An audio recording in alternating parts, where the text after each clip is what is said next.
There are very few people in the United States who have ascended the great heights, not just of presidential politics, but also of reality TV.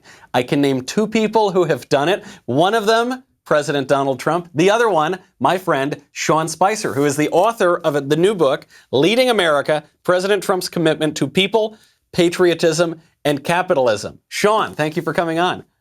Thank you, Michael. I appreciate that dubious distinction. Absolutely. No, it's amazing. I'm trying to pick out which reality show I could go on. I don't know if I could. I wanted to ask Sarah that the other day. I had her on my show, and I was thinking the one question I didn't ask her is, okay, what show were you going on? And then I saw Trump.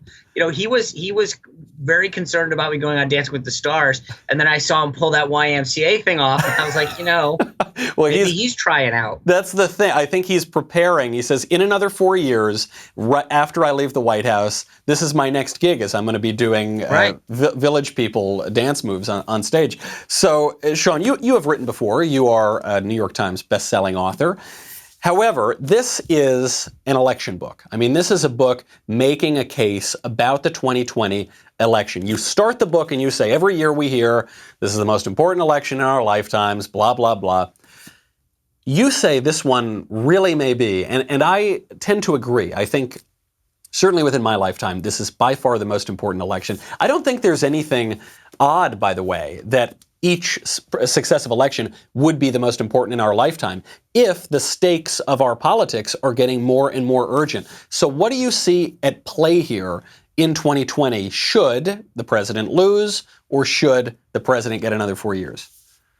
Yeah, and I don't think I would have said this if we were running against 10-year-old ago Joe Biden, but we're running against the Harris-Biden administration. And that concerns me because I think the difference now is that Biden recognizes that he wants to be president for two reasons. One, to be able to say that he stopped Donald Trump. And the second is he wants to be able to have this be the most progressive president in history. And so that he has abandoned his principles just to be able to say, hey, look, if I can go down as the person that chose the first African-American or first black female vice presidential candidate, and I can pass all of this far left progressive policy that will cement me as this icon to the progressive left, then it's worth it. And so I think that you look at Alexandria Ocasio-Cortez and Bernie Sanders and all of the stuff that they claim that they've been doing with Biden.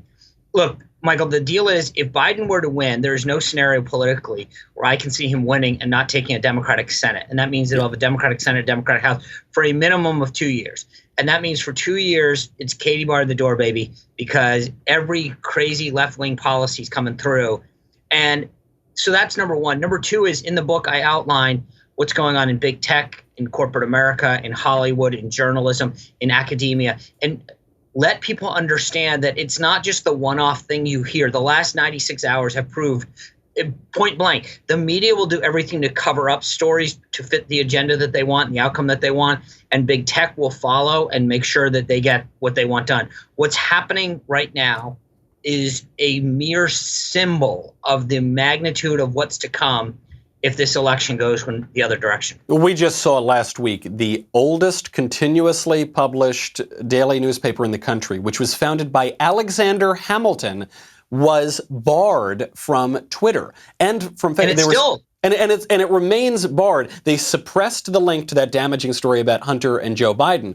But the New York Post is still not allowed on Twitter. How on earth, in a representative self-government, do we allow our public square to be taken over by a handful of highly partisan tech oligarchs? So there's two chapters in the book, one on journalism schools, that show you that anything that's not in advance of a far left agenda gets blocked. And once you read the chapter on journalism schools, you get it. You walk away and you go, aha, it makes sense now. Number two, when you read the story on big tech, you get that as well. But at the end of the day, what blows my mind is that for the last 3 years, we've heard about the integrity of the press and the freedom of the press and not suppressing the ability of the First Amendment. And you're now watching big media protect its own interests and big tech backing it up. I'm actually blown away the extent to which no one in the media is fighting for this and saying, wow, we've got to preserve the First Amendment. We've got to preserve the freedom of the press. Yeah. They're complicit. They are truly tilting the scales of this election and are complicit. You know, one thing I really like about the book that you touch on is it sort of is like a voter guide in the sense that it hits every big issue. It just kind of puts every big issue from tech to the mainstream media to the political establishment to the Hollywood to all these things into perspective and what they mean right now, what they'll mean going into the future. But speaking of Hollywood, you do touch on Dancing with the Stars and reality TV. And I think, obviously you've got a great personal experience of this, but that relationship between reality TV and Hollywood and politics is an important one. It always has been, but maybe now more than ever.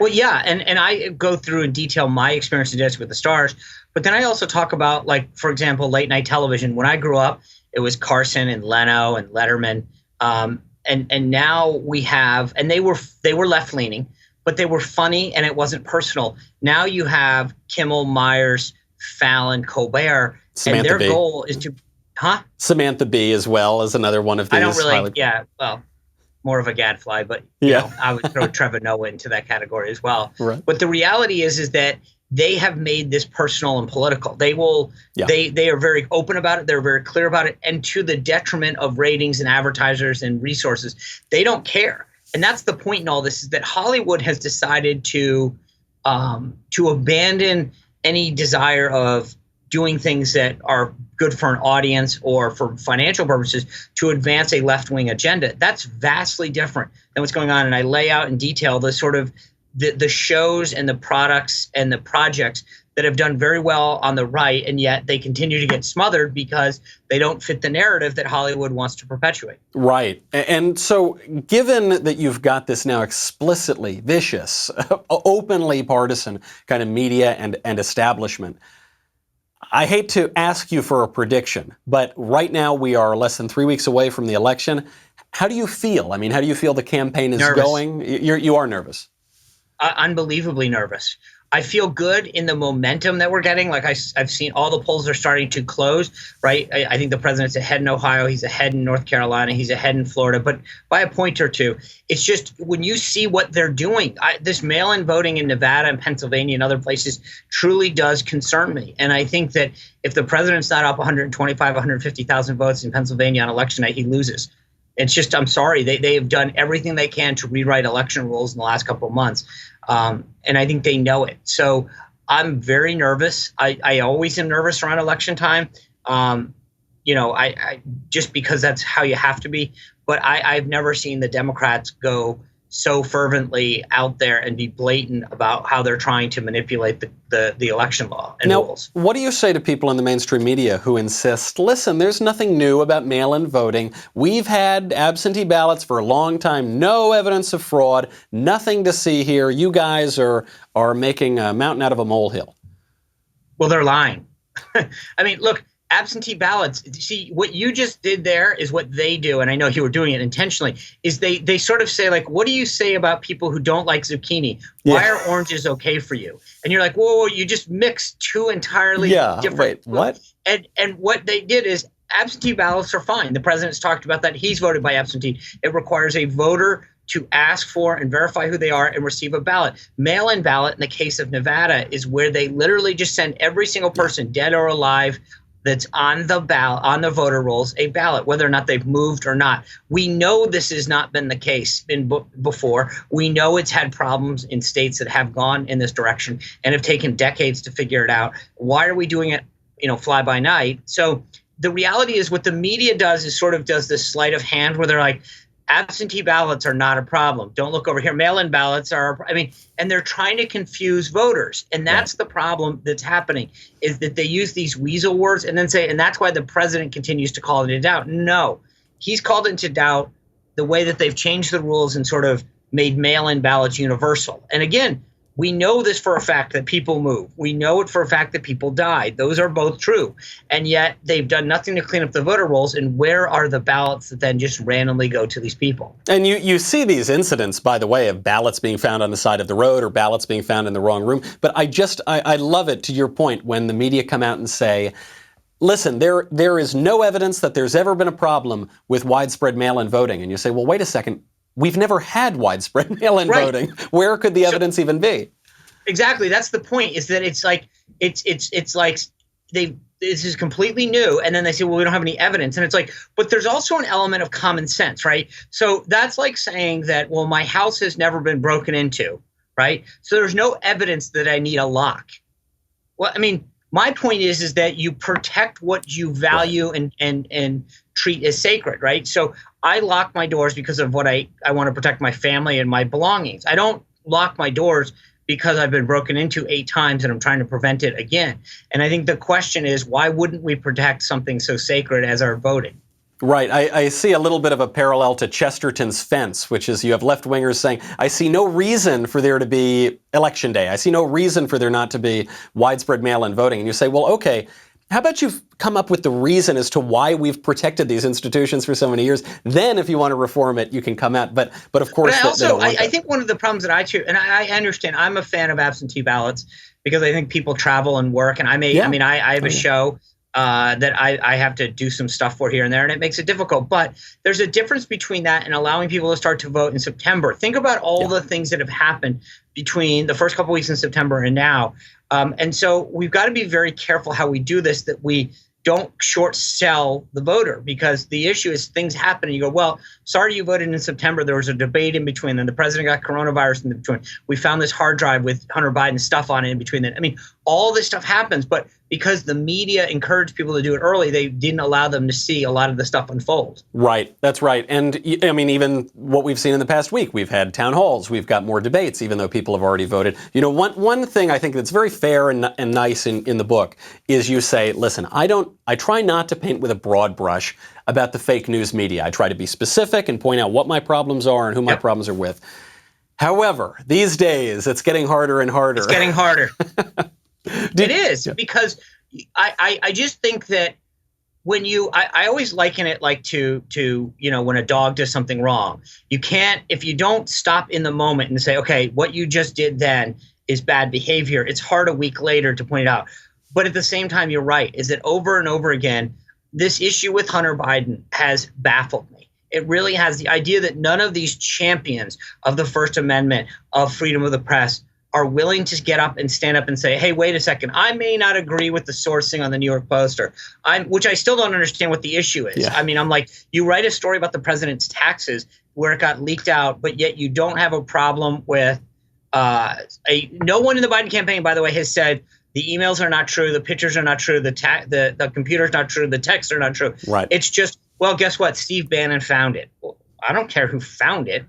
That's not an issue here. And if you look at what's happening now and don't say, wow, that is a massive problem in our media, then I think there's a bigger problem here. Well, of course, I never saw any issue in big tech or the mainstream media with hacked materials or with sourcing when it came to Melania's phone call that they made a big to-do about, or Trump's taxes, or the Steele dossier, which was completely cooked up with Democrat money largely. That never was an issue. So the double standard is pretty outrageous. But as you say, right now, we've got the momentum perhaps in our favor. But is there enough time? You know, we're now less than 3 weeks away. I mean, at a certain point, momentum doesn't matter if the numbers aren't there. That's right, and that's why I'm nervous and I'm concerned. But I will say this: that I think that the Trump campaign and the RNC have the best political operation and ground game in modern history. If they can keep this within a political field goal, I think they can pull it off. That's the key: is that the momentum has to be there towards that end. I think they can do this. Because remember, he had 306 electoral votes last time. He only needs 270 to win. So he actually can shed a state or two. But you're right. We're too close. The upside is this: when in politics, you want to peak at the right moment. If this was a normal year, I would be a little less concerned. But the problem is you have 4 million votes already cast in Florida and roughly 28 million or so that have voted. Therefore, that concerns me, because as they're peaking, if you peak at the right time, but they shifted the timeline and said, oh, guess what? We all voted a week ago, theoretically, then you peaked normally at the right time. You just peaked in this cycle too early. That's right. I actually hadn't thought about it in those terms, but that's what people always say, who do you think is going to win? And you say, well, if the vote were held today, but of course, the vote's not held in July or June. But now the vote is being held, depending on where you live, the vote is being held right now. The stakes never higher. I think that is absolutely true. If you want a very good perspective on what is at stake in the election, how we got to this place. You've got to check out Sean's book, Leading America, President Trump's Commitment to People, Patriotism, and Capitalism. And by the way, you can always watch Sean on Newsmax at Spicer & Company. And occasionally, you may see me there as well, hopefully this week. What a double bonus that is. That's right. Sean, thank you so much. We've taken up enough of your time already, but really encourage people to go out and get the book. And then I think I will see you over at your show sometime in the next few days. I believe that's the case. Thank you, Michael. I appreciate you having me. All right. Thanks, Sean.